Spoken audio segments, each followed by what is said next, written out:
매주 수요일 이 시간은 ETF에 대한 투자 전략 세워봅니다. 오늘은 한국투자신탁운용이 에이스 ETF팀의 김승현 부장과 함께합니다. 어서 오세요. 네, 안녕하십니까. 네, 일단 최근에 ETF 시장의 분위기는 어떻습니까? 최근에 ETF 시장 같은 경우에는 주식시장이 좀 조정을 좀 일부 받고 있습니다. 네. 빅테크에 대한 좀 어떻게 되면 좀 과도한 쏠림에 대한 우려도 있으면서 중소형주들이 반등하는 그런 모습을 좀 보이기도 했었고요. 다만 좀 빠르게 하락한 종목들 같은 경우는 반대로 또 상승하는 그런 모습을 보이기도 했었습니다. 아마 주간 수익률을 통해서 한번 보게 되면요, 그동안 좀 수익률이 좀 좋았던 미국 빅테크 또는 그런 수익률이 좀 부진한 반면에 국내 같은 경우 조선 탑3 이죠. 요즘 조선 같은 경우에 수주 물량을 이미 상반기에 달성을 연간 목표를 채운 그런 상황이기 때문에 조선에 대한 수익률이 굉장히 좋았습니다. 그 외에 중국 같은 경우 기준금리를 좀 빠르게 인하를 하면서 관련된 종목들, 기술주 관련된 좀 규모가 작은 종목주들을 위주로 좀 상승하는, 반등하는 그런 모습들을 보이기 했었습니다. 반대로 수익률 좀 하위를 한번 살펴보게 되면요, 그동안 좀 수익률이 좀 좋았던 종목들이 조정을 받는 그런 모습을 보이기도 했었습니다. 반도체 관련된 종목들이 좀 조정을 보이는 모습을 좀 보이고 있었고요. 지금 현재 어제도 그렇고, 어제는 그런데 좀 반등하는 모습을 보이다가 막판에 하락하고, 지금 장 외에서는 엔비디아를 비롯해서 조금씩 조정을 받는 그런 모습들을 보이고 있습니다. 그래서 수익률 일주일 동안 보게 되면 그동안 좋았던 종목들이 좀 조정을 받게 되고, 조금 안 좋았던 종목들이 좀 이런 악재 외에 좀 좋은 이런 호재들을 맞으면서 반등하는 그런 모습을 보였다라고 저희가 말씀을 드릴 수 있을 것 같습니다. 네, ETF 수급에는 어떤 변화가 있었는지, 자금의 동향은 어땠습니까? 네, 우선 제가 앞서 말씀드린 것처럼 중소형주 미국 같은 게 좀 반등을 하고, 흔히 네. 말하는 그 트럼프 트레이드 현상이 그래도 어느 정도 일어났다고 말씀을 드릴 수가 있습니다만, 그래도 미국 중심의 투자, 미국 중심의 이런 반등, 반발 매수세가 꾸준히 들어오는 모습들을 좀 보였습니다. 표를 한번 보면서 말씀을 드리면은 S&P 500이라든지 아니면 나스닥과 관련된 그런 미국 대표 지수들 위주로 여전히 좋은 그런 매수세가 보였다, 이렇게 말씀을 드릴 수가 있습니다. 네, 그리고 최근 한 달 동안에도 여러 또 ETF가 신규 네. 상장이 됐다고요? 어떤 것들이 있었나요? 소개를 좀 해주시죠. 네, 맞습니다. 최근에 이번 달만 하더라도 한 10개 정도의 ETF가 신규 상장되는 모습을 보였는데요. 그동안 올해 상반기 정도를 보게 되면은 네. 그동안 상장된 종목들이 빅테크라든지 반도체 이런 종목들을 좀 중심으로 많이 상장되는 모습을 보였습니다. 그래도 최근에 시장이 조금 분위기가 좀 바뀌었죠. 그러다 보니까 기존의 상품과 좀 다르게 CD 금리 초단기 채권과 같은 그런 파킹형 ETF들이 계속 상장이 되고 있고요. 그다음에 기술주에 대한 조정 우려가 나오다 보니까 S&P 500 동일 가중과 같은 상품도 나왔습니다. 네. 그리고 대만 테크와 같이 좀 중국 대만 쪽, 그다음에 이 고배당이 좀 결합된 그런 다양한 상품들이 출시가 되었습니다. 네, 그리고 이번 주 들어서는 트럼프 트레이드가 미국 증시에서 어느 정도 완화되는 움직임을 나타냈지만, 지난주를 중심으로 보자면은 트럼프 트레이드가 나타나면서 기존에 많이 올랐던 빅테크라든지 나스닥 중심으로 조정을 받았고, 반대로 오르지 못했던 러셀 2000이라든지 중소형주들이 많이 올라오는 양상이 나타났잖아요. 네. 이에 따라서 ETF 시장도 좀 영향을 받았습니까?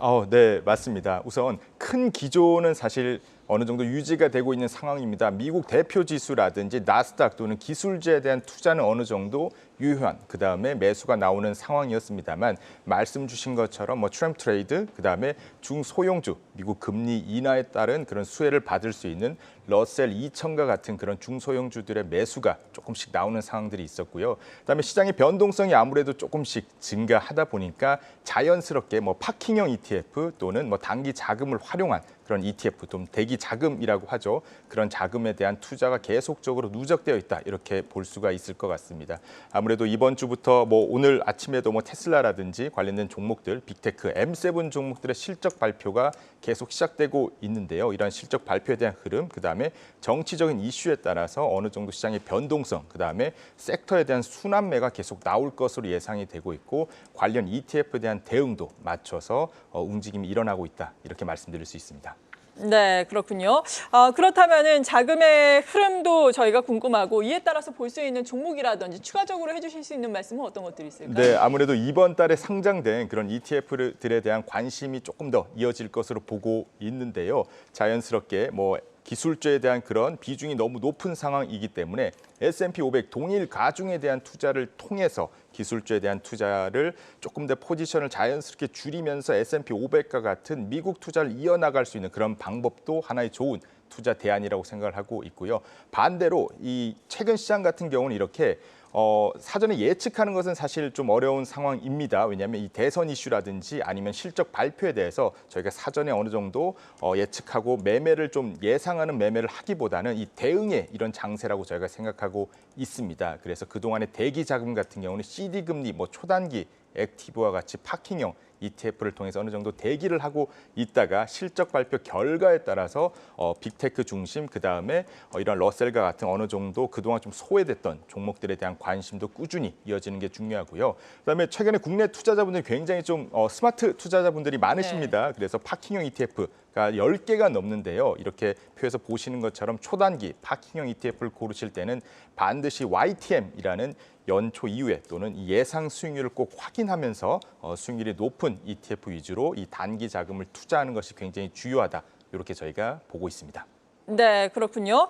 그리고 미국의 선거 진행 여부가 S&P 500 지수에 미치는 영향 등 여러 가지 차트도 준비를 하셨는데요. 좀 살펴보도록 할까요? 네, 그동안 이 선거가 있었던 해를 네. 저희가 한번 좀 봤습니다. 많은 분들이 예상하시는 것처럼 이 대통령 선거나 중간 선거가 있는 해 같은 경우에는 자연스럽게 좀 시장의 변동성이 높아지는 것을 저희가 과거 몇십 년 동안 통해서 알아볼 수가 있었는데요. 이러한 단기 흐름에 따라서는 자연스럽게 이런 대선 이슈가 될 수 있습니다만 지금 표에서 보시는 것처럼 주식시장의 가장 중요한 것은 바로 EPS, 기업의 이익입니다. 최근에 단기에 이런 파도는 있을 수 있습니다만 커뮤니케이션 섹터라든지 IT 섹터와 같이 흔히 말하는 빅테크 기업들 같은 경우 연간 EPS 증가율이 전체 S&P 500 중에서 굉장히 높습니다. 그래서 이러한 기업들에 대한 중장기 투자는 여전히 유효하다. 이렇게 저희가 확인할 수 있습니다. 네, 오늘 이렇게 ETF에 대해서 투자 전략 들어봤습니다. 한국투자신탁운용의 에이스 ETF팀의 김승현 부장과 함께했습니다. 감사합니다. 감사합니다. 계속해서 다양한 경제 이슈를 알고 싶다면 구독과 좋아요, 알림 설정 부탁드립니다. AI 캐스터 권미정이었습니다.